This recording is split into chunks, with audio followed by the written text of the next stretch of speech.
Hey everyone, it's David here. Wanted to talk to you a little bit about heart rates. Someone had inquired about finding ways to figure out what their heart rate is, heart rate targets, things of that nature. Wanted to know what was the best way or most accurate way to do that. So here's a little bit of information that hopefully will help you when it comes to that. First of all, most people are familiar with the method of using the number 220 and subtracting your age.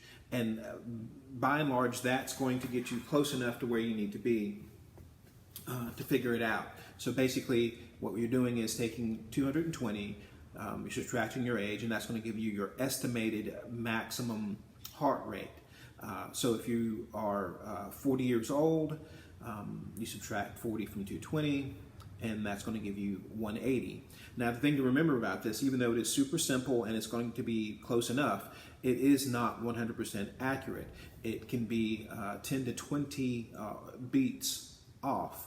So it's not super personalized. It's definitely not as accurate as a stress test would be if you were taking it with a doctor, a tolerance or a stress test.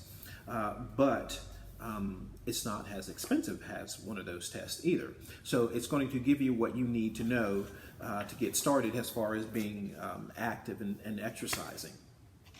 The next number that you want to know about, the next heart rate we want to talk about, it has to do with the Karvonen formula. It's an essential part of it. Basically, it allows us to take that estimated heart rate, maximum heart rate, and make it a little more personalized.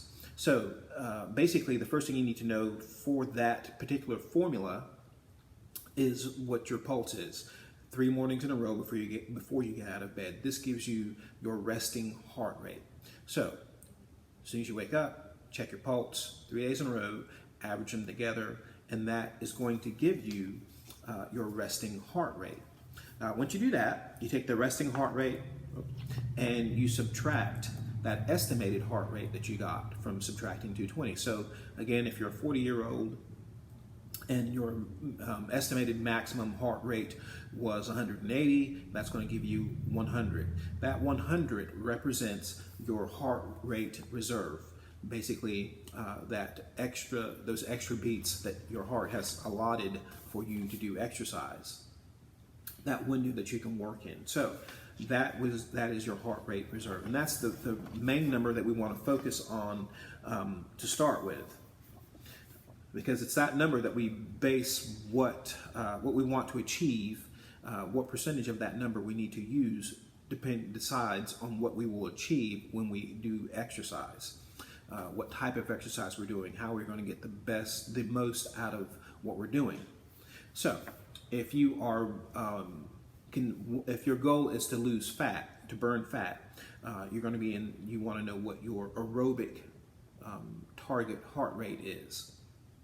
And basically to do that, that range is going to be between 50 and 75% of the heart rate reserve. Not your full heart rate, but the heart rate reserve.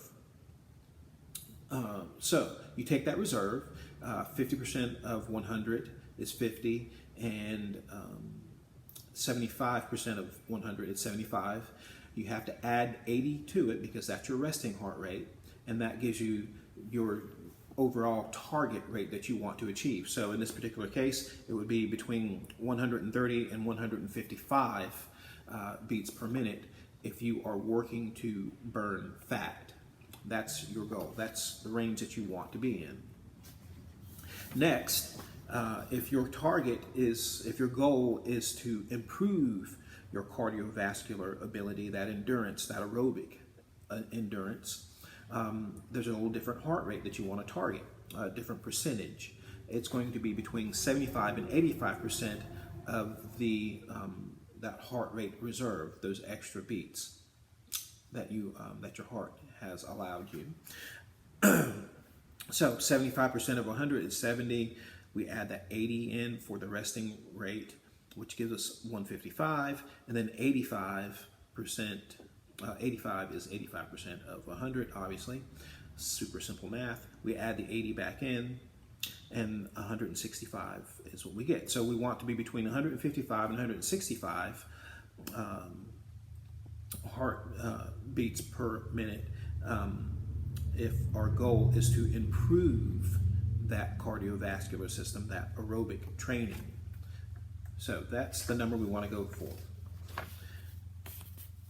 The next target heart rate that we're going to talk about is the aerobic anaerobic threshold.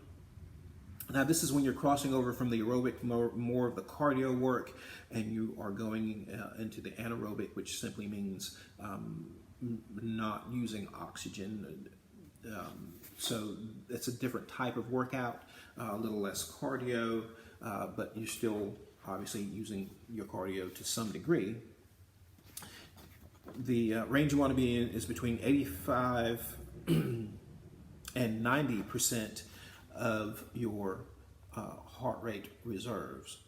So we take that number, that brings us to 85 plus 80, which gives us 165, and then 90% of 100 is 90 plus 80, which brings us to 170. So that is the number that we need to be between 165 and 170 to get that type of workout. And this is when you have maxed out that aerobic level and you've crossed over into the anaerobic. It's not for weight loss. It's more about improving athletic performance at this point. So you're not burning fat anymore. You're now using your carbs, your stored carbs, for fuel at this point. So you can kind of think of it as a marathoner or an ultra marathoner. When you start out, you may go a little faster, but once you start pacing yourself, you kind of back off. You're not breathing quite as heavy. So you're kind of coming out of that aerobic area, and it's more anaerobic because you are now looking for that endurance. Your muscles are more involved. Strength is a little more involved because you need that muscle endurance. So you start tapping into your carbs, and you're burning carbs more so than fat at that point. Now, the final heart rate that we want to take into consideration is the anaerobic training range that we want to be in, simply meaning we pretty much have gone past the cardio aspect of what we're doing, and it is more about developing some strength. To hit that target, or that target is between 90 and 100% of that reserve. Excuse me. So 90% of 100 is 90 plus the 80, so we would be back at 170, and then 100% of 100 is 100 plus the 80, and it gives us that 180, that estimated number that we came up with initially. So this type of training, it really helps us to develop or strengthen our fast twitch muscles, that fast, explosive, powerful movement that we use. So you can think of maybe if you're doing a clean and press, or you're lifting a lot of weight, or if a sprinter is taking off, that fast, explosive, powerful push, it's that type of work. So you're going as fast and as hard as hard as you can for as long as you can, which means that work period is not quite as long because you're expending a lot of energy really quick, and then you pull it back, a little rest, and then boom, you're back at it. So that's that type of training. It's going to build and develop some explosive strength. So those are the targets. All of those targets are important because we want to train on all those levels. You can't just stay at one level and focus on one thing. We want to be balanced. So those are the levels or the target ranges that you want to look at. And again, just remember to start with that estimated max of taking 220, subtracting your age. That's your estimated max. Then we find the pulse for 3 days, 3 mornings in a row before you get out of bed. Check the pulse, average those numbers, and that's going to give you the basis to make your target range a little more personalized for you, not just something simply off of a chart. It's going to help you develop whatever type of training skills that you want based on your personal needs. So hopefully that gave you a little more information, a little help. And of course, if you have any other questions, just let me know. I'll be glad to help as much as I can. And I'll talk to you later.